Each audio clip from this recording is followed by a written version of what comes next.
Olá, vamos fazer mais um exercício aqui, atendendo a pedidos de alguns. Então eu modelei uma estrutura bem simples no Eberic, né? Coloquei os carregamentos, as seções transversais e verifiquei a flecha daquela viga V3 ali, e é ela que a gente vai calcular aqui os seus estados limites, tanto de fissuração, de formação de fissuras, quanto de deformação excessiva. Então essa aí é a planta de forma que vocês estão vendo, né? Ela é composta aqui por 6 pilares, né, da sequência, e tem essas vigas destacadas aqui em cinza. Tem 3 lajes, né? A laje treliçada L1, uma laje maciça L2 e uma laje maciça L3. A princípio a gente vai ficar nesse trecho aqui, onde vai ocorrer a transferência aqui dos carregamentos da laje L1 para a viga V3. Certo? Aqui são os carregamentos da laje, né? Então está o peso próprio da laje de 138,04 kg força por metro quadrado, uma carga acidental de 50 kg força por metro quadrado e uma carga de revestimento de 80 kg força por metro quadrado. O FCK é de 30 MPa. Aqui está o módulo de elasticidade que o software calcula, né? Secante do concreto, e aqui é o abatimento do concreto agregado de granito com um diâmetro máximo de 19 milímetros. São algumas informações aí provenientes do software.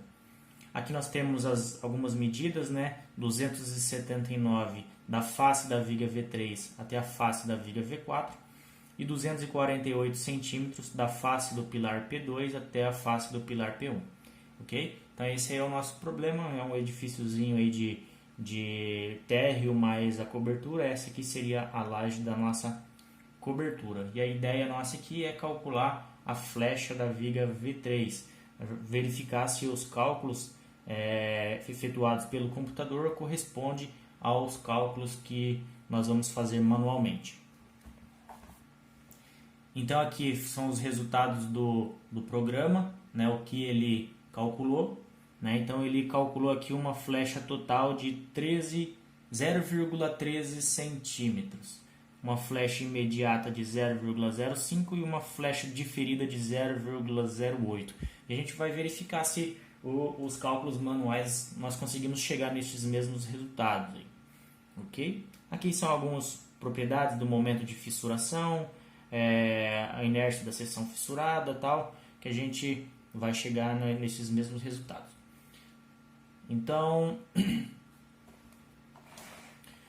os carregamentos que estão agindo na laje, né, todos esses aqui, metade vai ser transferido para a viga V3, metade vai ser transferido para a viga V4, né, conforme está destacado aqui essa área de influência da viga V3. Uma vez que essa laje L1 está apoiada aqui na viga V3 e na viga V4, né, uma laje treliçada.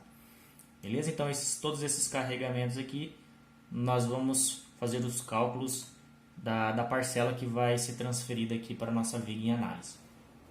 Então aqui, considerando as cargas permanentes da laje, né? Então na carga permanente nós temos aqui o peso próprio e o peso de revestimento, que vai dar um total de 218,04.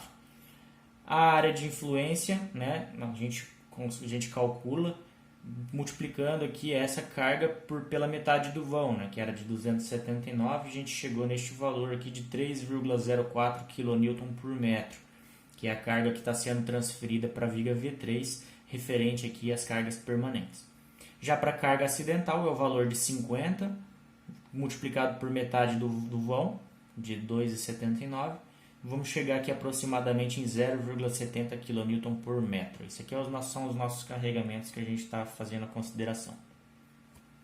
Então aqui no primeiro momento, nós vamos verificar aqui a possibilidade de fissuração ou não, através da verificação do estado limite de formação de fissuras. Para isso a gente precisa conhecer qual que é o carregamento que está agindo na nossa viga V3. Então nós vimos lá, né, que está vindo da laje 3,04 kN por metro de carga permanente.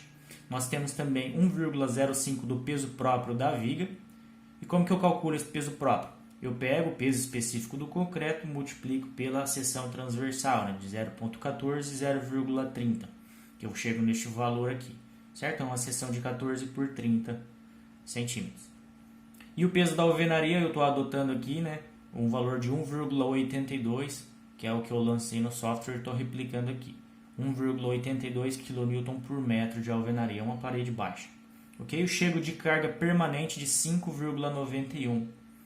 E de carga acidental, eu só tenho a carga que vem da laje, de 0,7, que a gente calculou anteriormente. Para calcular a fissuração, nós vamos ter que definir esse momento de fissuração definido por essa equação. E nesse momento, eu vou precisar do valor do alfa, que é 1,5 para a nossa seção retangular. Para a seção T é 1,2. No caso aqui eu estou analisando uma viga de seção retangular, então vou considerar alfa igual a 1,5. O FCT, para verificação do estado limite de formação de fissuras, é o FCTK inferior, né, conforme está apresentado aqui. E o inferior ele é 0,7 do FCTM. E o FCTM tem esse valor aqui de 0,3 FCK elevado a 2/3. Ok? Então o valor da resistência característica à tração inferior que a gente vai utilizar é de 2,028 para este estado limite de formação de fissuras.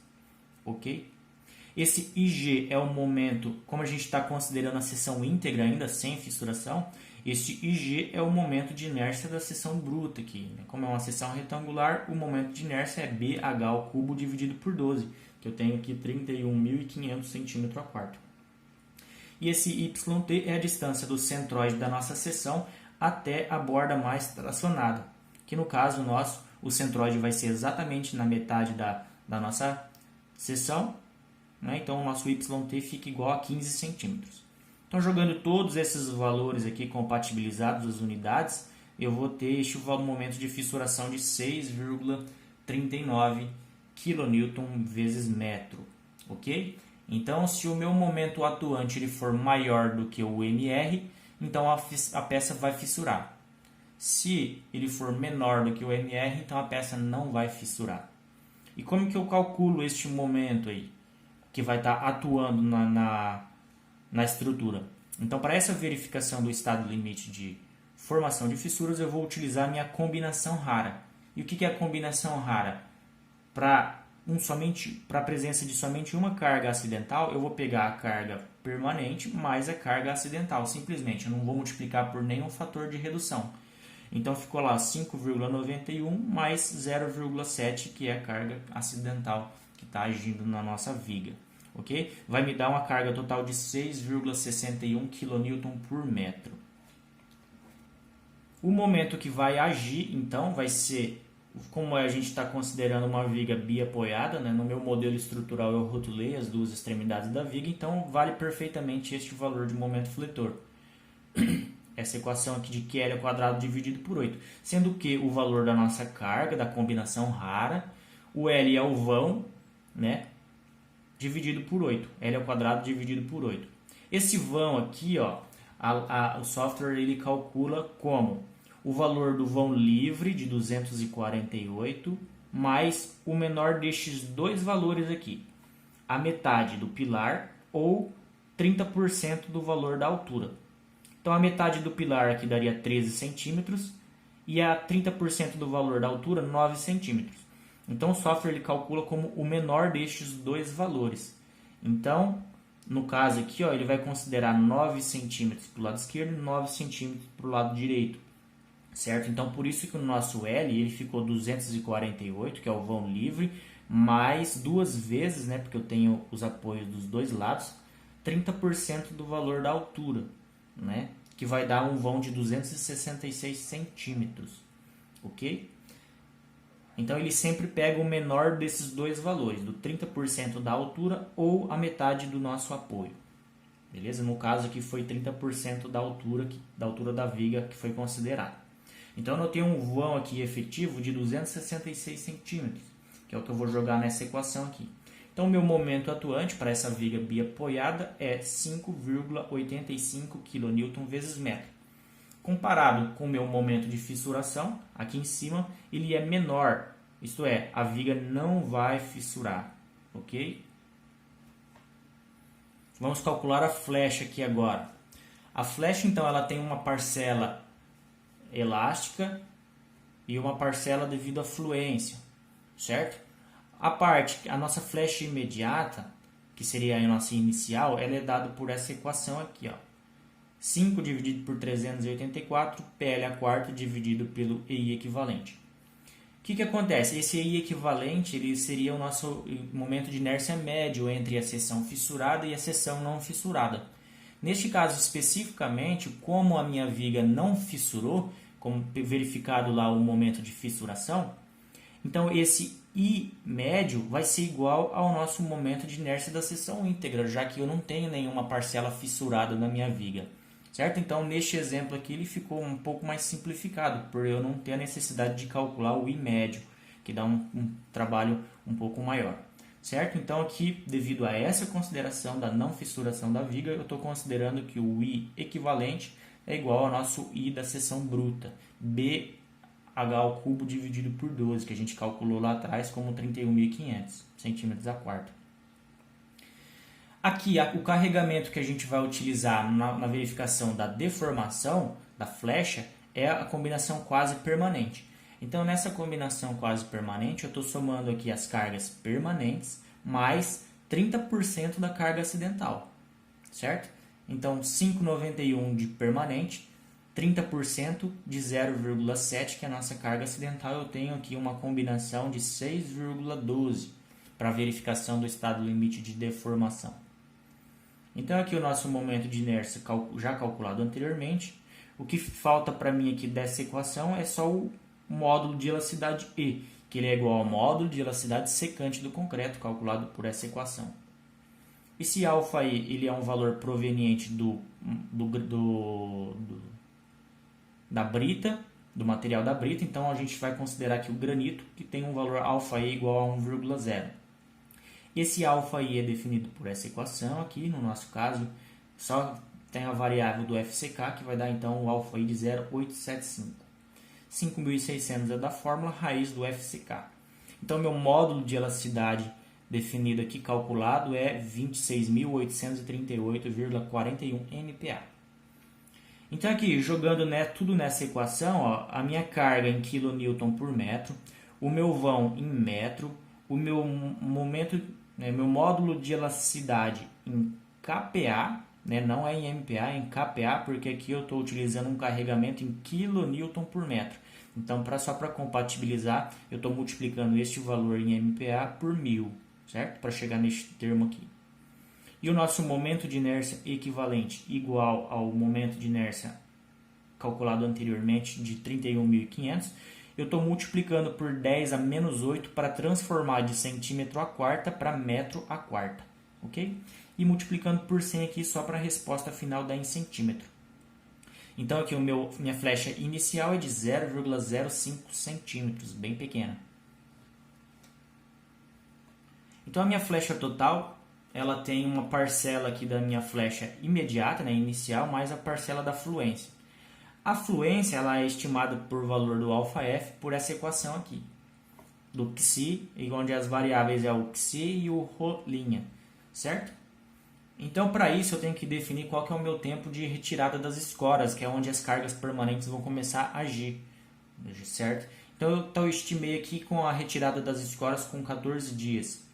Em meses, 14 dividido por 30 vai me dar 0,47 meses.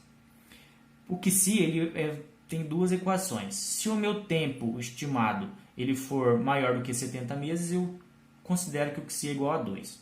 Se ele for menor do que 70 meses, eu considero essa equação aqui, ok? Como a ideia é eu calcular a flecha máxima, então o final vai ser o infinito, então vai ser maior do que 70 meses. Então o final meu vai ser 2, certo? E o inicial é onde eu começo a aplicar as cargas permanentes, vai ser 0,47 meses. Jogando nessa equação aqui, eu tenho a variação do final com o inicial de 1,47. O meu Rho' eu considero zero porque eu não tenho armadura dupla, ou seja, o meu AS' é igual a zero, certo? Então, o meu ΔF vai ser igual a 1,47 também. Jogando o 0,47 nessa equação e o imediato igual a 0,05, eu tenho que a minha flecha total é de 0,124 centímetros. a minha flecha limite é igual a L por 250 para essa combinação quase permanente. Então, como o meu vão é 266, dividido por 250, eu tenho que a flecha limite é 1,06. Então, a nossa flecha que a gente vai ter na estrutura é bem menor do que a limite, então tá ok. Eu não preciso mudar a minha seção, eu não preciso prolongar, né, o tempo de escoramento, eu não preciso fazer nada porque a minha flecha ela já atendeu.